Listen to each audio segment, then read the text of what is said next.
Amém. Amém. Abra sua Bíblia comigo em Daniel capítulo 3, eu tenho uma palavra para dividir com vocês.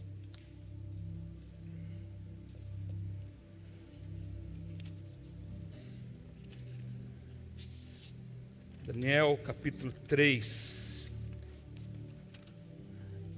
É um texto conhecido.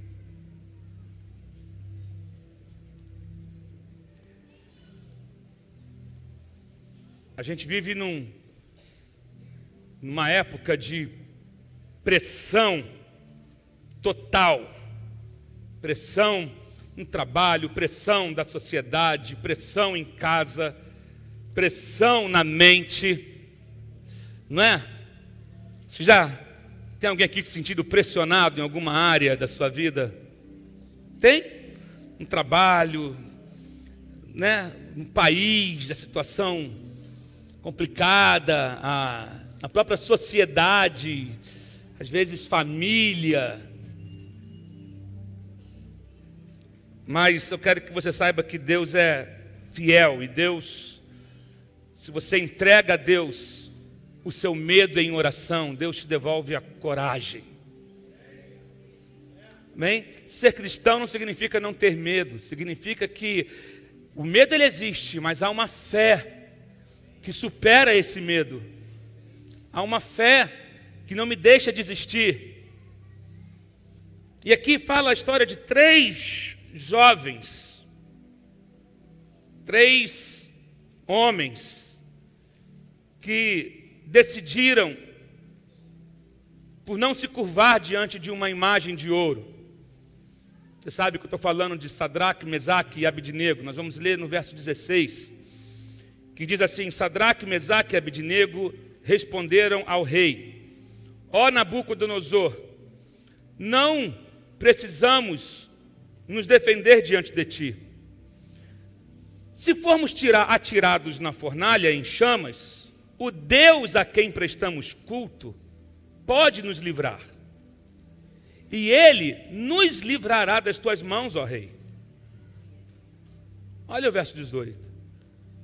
Mas se Ele não nos livrar, saiba, ó rei, que não prestaremos culto aos teus deuses, nem adoraremos a imagem de ouro que mandaste erguer. O diabo está sempre querendo minar a sua fé, destruir a sua fé. O diabo está sempre querendo fazer com que você desista de crer. A sua fé é um alvo de disputa. A sua fé está sendo disputada.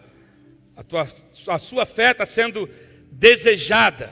E o diabo, ele quer destruir a sua fé, mas Deus tem um outro objetivo. Deus quer que a sua fé desenvolva e Deus vai provar a sua fé, porque só uma fé que pode ser provada é uma fé autêntica.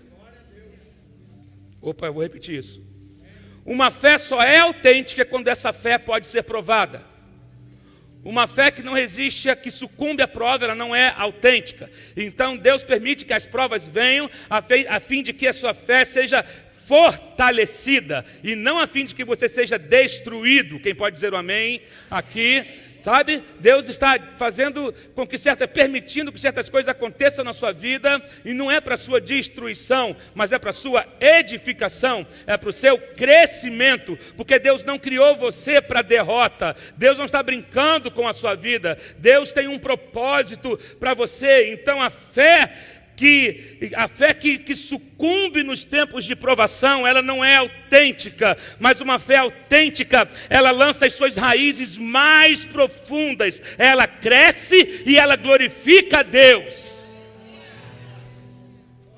Uma fé autêntica é aquela que cria raízes, é aquela que desenvolve, é aquela que vai recebendo nutrientes e ela vai se tornando robusta, a fim de que você possa resistir quando o dia mau vem, porque o dia mau vem para todos. O lado esquerdo está mais... O dia mau vem para todos.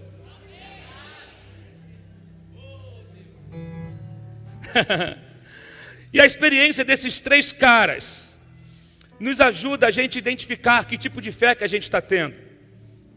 Você vai poder identificar hoje a sua fé, olhar para você, não vai olhar para a pessoa do seu lado, viu fulano? Não, vai falar assim, viu eu, fala o seu nome, viu? Olha para você, porque normalmente quando a gente ouve uma palavra, a gente sempre quer pensar, quer terceirizar, quer jogar para alguém, né? Fulano tinha que estar aqui para ouvir essa palavra. Não, você está aqui para ouvir essa palavra. Então recebe ela, mastiga tudo, engole, porque você vai se tornar mais forte, sabe? Você vai desenvolver. E a fé desses três caras nos ajuda a examinar a nossa própria fé e enxergar. A gente vai conseguir identificar se na nossa fé é autêntica ou se a nossa fé é um fake. No mundo de fake, não seja mais um, querido. A sua fé não pode ser uma fake. A sua fé tem que ser uma fé original. Posso ouvir um amém aqui? A sua fé tem que ser uma fé original. E Pedro devia conhecer bem essa história, porque lá em 1 Pedro 1,7 ele vai dizer, eu vou ler aqui na versão a mensagem: o ouro puro passado pelo fogo sai comprovadamente puro. A fé genuína que passa pelo sofrimento sai comprovadamente genuína. E quando Jesus consumar tudo, será a fé que vocês têm, não o ouro que Deus vai apresentar como prova da vitória dele. Amém, queridos? Então, o diabo, ele está sempre querendo... O diabo é um excelente vitrinista e ele sabe trabalhar muito bem com as ilusões. Ele promete mundos e fundos, ele promete riquezas, ele promete fama, ele promete uma série de coisas, ele promete uma glória barata, uma glória momentânea, uma glória sem sofrimento. Mas Cristo é ao contrário, Cristo pega o sofrimento e ele transforma em glória. Ele pega o teu sofrimento e aquilo que você acha que vai destruir você, de repente Deus pega e começa a transformar aquilo, e de repente começa a brotar um ouro disso tudo, a lama vai saindo, a palha vai saindo, a sujeira vai saindo, e de repente começa a brilhar, porque esse é o processo que Deus trabalha. O diabo não, o diabo chega com tudo brilhando muito. Olha! Meu Deus! Então, eu quero falar um pouco sobre, rapidamente, eu sei que o nosso horário está um pouquinho avançado, mas eu prometo que eu não vou passar da meia-noite hoje, não, brincadeira, gente. A fé verdadeira, ela encara o desafio. Uma fé autêntica, ela encara o desafio. Nabucodonosor estava com o coração cheio de orgulho. Engraçado que ele teve um sonho, Daniel vem, interpreta esse sonho, fala com ele, mas ele faz exatamente o contrário. Ele havia sido alertado, mas ele dá lugar ao orgulho, dá lugar ele se torna cheio de si, e ele constrói, ele constrói uma estátua de ouro. No sonho, Daniel tinha visto só uma cabeça de ouro, ele vai e constrói tudo de ouro. Ele fala, eu sou o cara agora, e ele acha que ele era um Deus ali na terra, e ele construiu uma estátua enorme, e agora ele disse, todo mundo quando ouviu o som da música, o som do tocar, onde tiver, tem que parar para fazer reverência a mim. Aonde vocês ouvirem o som da música, vocês vão ter que parar e fazer referência a mim. E lá no capítulo 2, 38, você vai ler sobre o sonho, sobre a interpretação que Daniel teve e falou com ele. E, na verdade, Nabucodonosor queria unificar todo o reino, todo o império dele, para que tudo convergisse nele, para que não tivesse risco de rebelião, risco das pessoas fugirem e dele perder o controle. Então ele queria se tornar mesmo o centro das atenções, e ele estava ali. A maneira que ele achou de fazer isso foi de criar uma estátua e estabelecer, e emitir um decreto: agora todo mundo só pode se curvar a mim. E as pessoas tinham duas opções: ou elas se curvariam diante dele, ou elas eram lançadas na fornalha. Que escolha legal, né? Muitas opções. Que opção maneira. Eu vou a unidunite. Duas opções: ou se curva ou se queima. Ou se curva, ou então serão lançados na fornalha. E o rei então enviou seus oficiais a todas as províncias, ordenando que o povo, ao ouvirem o som da música, se curvassem em adoração. Era um culto, queridos, era literalmente um culto, com direito à música e tudo. Quando começar a música, se curva. Você vê que o verbo, se você ver nesse texto, é usado 10 vezes o verbo adorar. Tinham que se prostrar para adorar.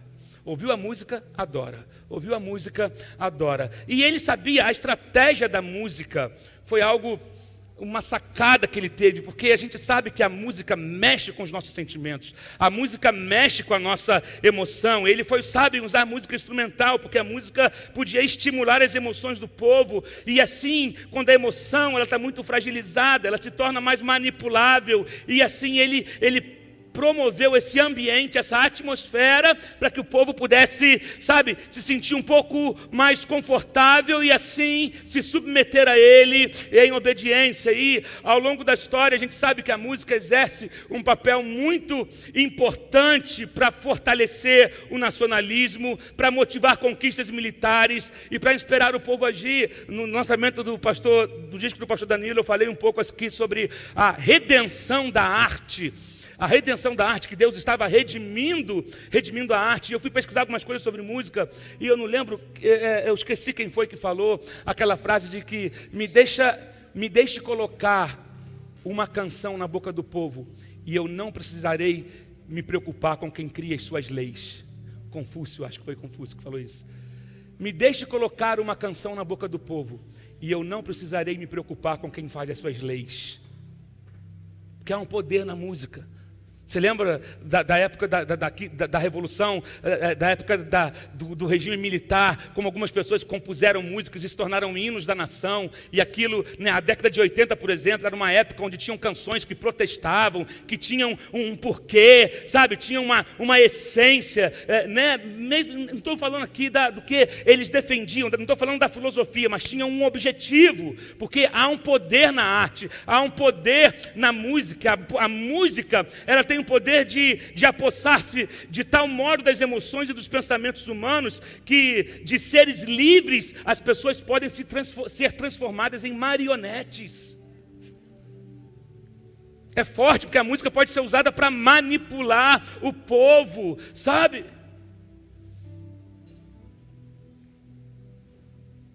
Porque quem está com o microfone, ele tem o poder de influenciar. Então, o rei foi esperto em colocar a questão da música para mexer com o coração do povo. Eu quero que você entenda que a música ela pode ser usada como um instrumento maravilhoso nas mãos do Senhor ou como uma arma destrutiva nas mãos do diabo. Só que Deus é a fonte da música. O diabo não criou nada. O problema é que a gente dá na mão dele. Nabucodonosor vai e dá essa ordem. E aí ele começa a querer acessar o coração do povo. Para o povo era uma questão de vida ou morte. Ou adorava ou morria. A diferença entre um verdadeiro cristão e um incrédulo não é a presença da fé. Porque todos vivem pela fé em alguma coisa. A diferença é o objeto dessa fé. Em que você confia.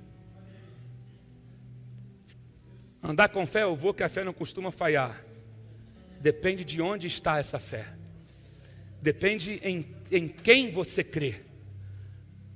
Aonde a sua fé está alicerçada? Aonde a sua fé está depositada? Tem fé que falha. A fé no homem falha. A fé no governo falha. A fé no ser humano falha. Mas a fé em Deus te leva a viver o sobrenatural. Te leva a viver a cura. Te leva a experimentar o céu na terra. Creia nisso.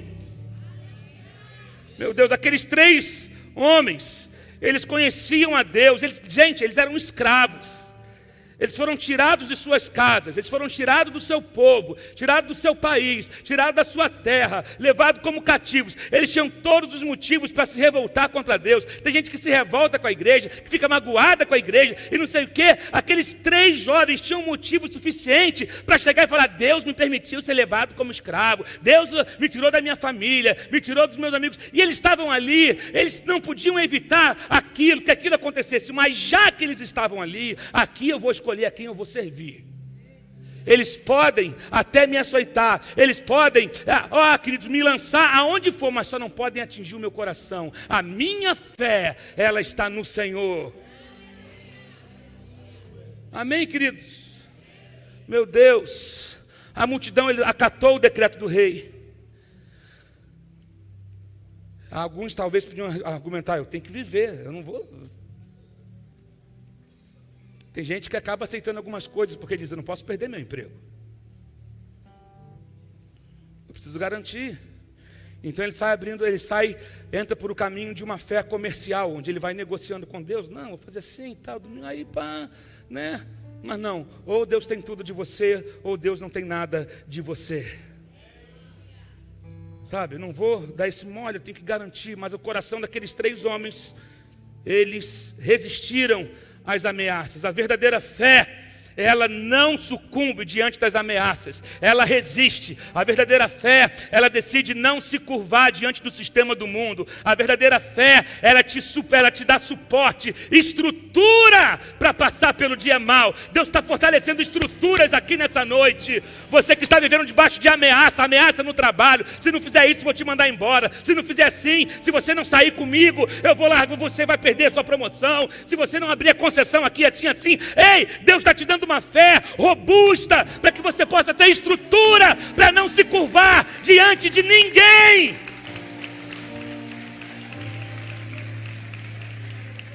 Meu Deus, a verdadeira fé obedece ao Senhor e confia. A verdadeira fé confia que Deus cuidará das consequências.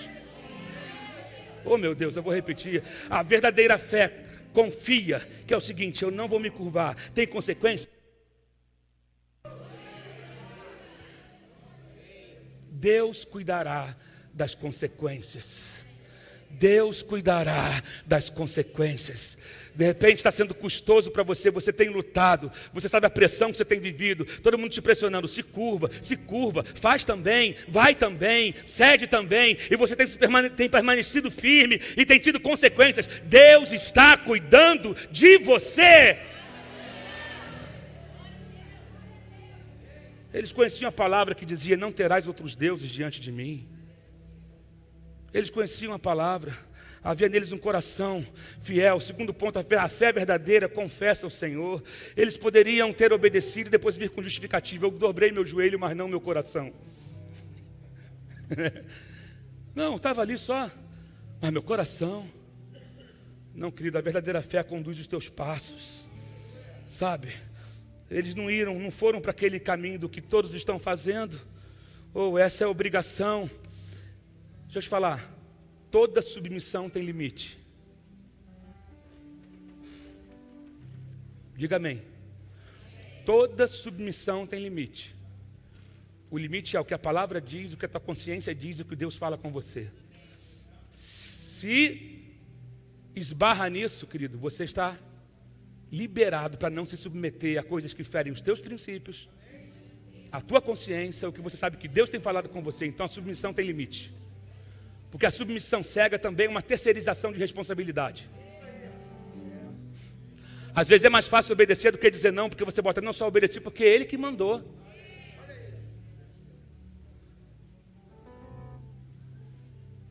Tem gente que se esconde atrás da submissão para querer não ter responsabilidade sobre aquilo. Oh meu Deus, dá tanto caldo. A verdadeira fé não procura brechas para escapar. A verdadeira fé não procura desculpas para ficar dando.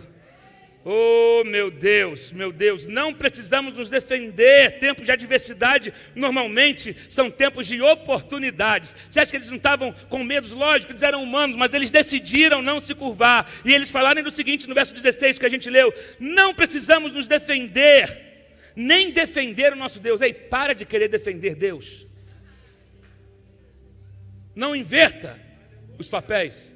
É Deus quem te defende. Você pode defender a sua fé, como Paulo disse, lutemos pela fé evangélica. Você pode defender, sabe? Mas defender a Deus, Deus não precisa da sua defesa. Você precisa da defesa dele. Ele diz, pois o nosso Deus cuidará da sua própria defesa. Deus cuida dele e da sua. Deus cuida, Deus cuidará. O nosso papel não é defender a Deus, querido, e sim obedecer. Nosso papel é obedecer a Deus. Isaías 12:2 vai dizer: certamente Deus é a minha salvação, confiarei e não temerei. O Senhor Deus é a minha força e o meu cântico. Ele se tornou a minha salvação. Aleluia! Não entre pelo caminho da fé comercial, que é a fé que fica negociando com Deus. Eu vou obedecer a Deus se Ele fizer assim por mim, ou se o Senhor me recompensar com aquilo, aí eu faço isso. Se o Senhor fizer isso na minha vida, aí eu faço aquilo sim, assim, assim, sim para o Senhor. Querido, o único que prometeu recompensa por causa de adoração foi o diabo.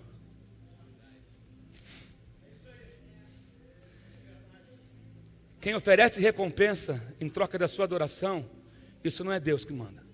O diabo que disse: tudo isso te darei, se prostrado me adorares. Quem oferece riqueza, bem, em troca de adoração, é o diabo. Amém, foi fraco agora. Não fique tentando persuadir a Deus com suas promessas, não, com seus negócios. Joga a fé comercial fora e desenvolva uma fé genuína. Precisamos lembrar de Abacuque: ainda que a figueira não floresça e não haja gado no campo, eu me alegrarei no Senhor, no Deus da minha salvação. Ele é o meu Deus, e não é se Ele vai fazer o que Ele pode fazer, é pelo que Ele é. Ele é o meu Deus e eu sou dele, e isso não tem negócio nisso. Não é quem dá mais, não é quem oferece mais. Não estou à venda, eu fui comprado. A fé verdadeira desconcerta o inimigo. Eles não obedeceram ao rei, que ordenou que aquecesse a fornalha 7 vezes mais e lançou os 3 na fornalha. Eles foram lançados, amarrados na fornalha. Os pés, as mãos, vai lá para a fornalha. E ainda mandou aquecer 7 vezes mais a fornalha. De repente, quando o rei vai ver, ele não vê 3 homens, ele vê, tinham 4, joguei 3, tem 4. Será que eles derreteram e saiu um deles, sei lá, como é que parada é essa? Eu joguei 3 ali dentro, agora tem 4 e o quarto parece com o filho dos deuses. O quarto tem um aspecto diferente. O quarto tem um jeito diferente, o quarto tem um tamanho diferente, o quarto é como algo tão lindo, eu nunca vi algo tão lindo em toda a minha vida. O quarto, meu Deus do céu, o quarto parece que está cercando eles. O quarto, meu Deus, era para ele estar todo derretido, era para ter só osso, só fumaça, mas tem um quarto, um quarto homem. Cristo desceu ali, querido. O próprio Cristo não mandou anjo, Ele veio. Ele veio, porque quando Ele encontra corações ardentes, corações apaixonados, corações inegociáveis, Ele vem no teu socorro, Ele vem em teu livramento, Ele entra no meio da tua luta, no meio do fogo. Meu Deus, Isaías 43:2 diz: quando passares pelo fogo estarei contigo, e quando passares pelos rios eles não te afogarão, quando passares pelo fogo não te queimará, e nem a chama arderá em ti.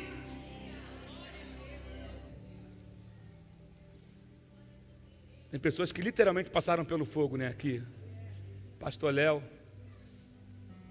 Eu lembro que no dia que aconteceu, o pastor Léo falou: pastor, vou falar com o Ded para nada de música de fogo domingo na igreja. Quem não sabe, o pastor Léo, o ar-condicionado dele explodiu, o apartamento dele pegou fogo. A gente ficou todo mundo abalado.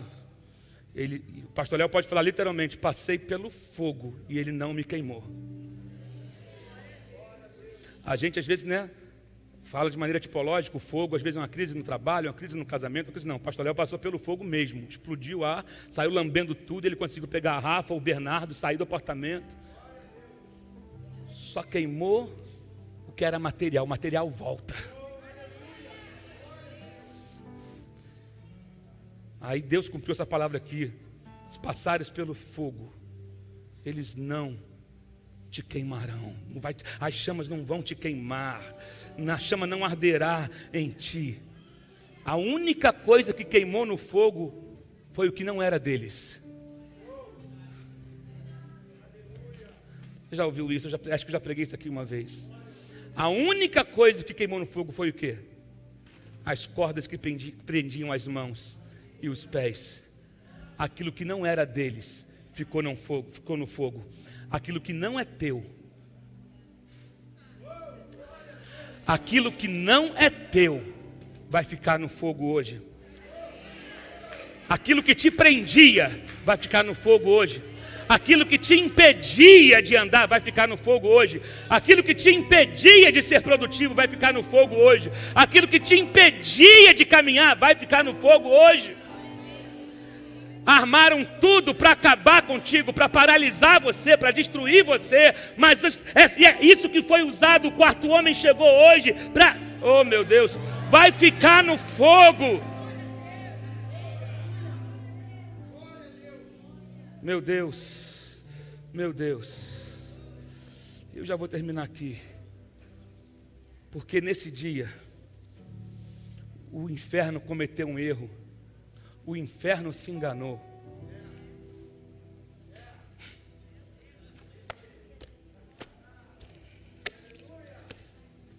Qual foi o engano do inferno nesse dia? O diabo achou que vou acabar com aqueles caras.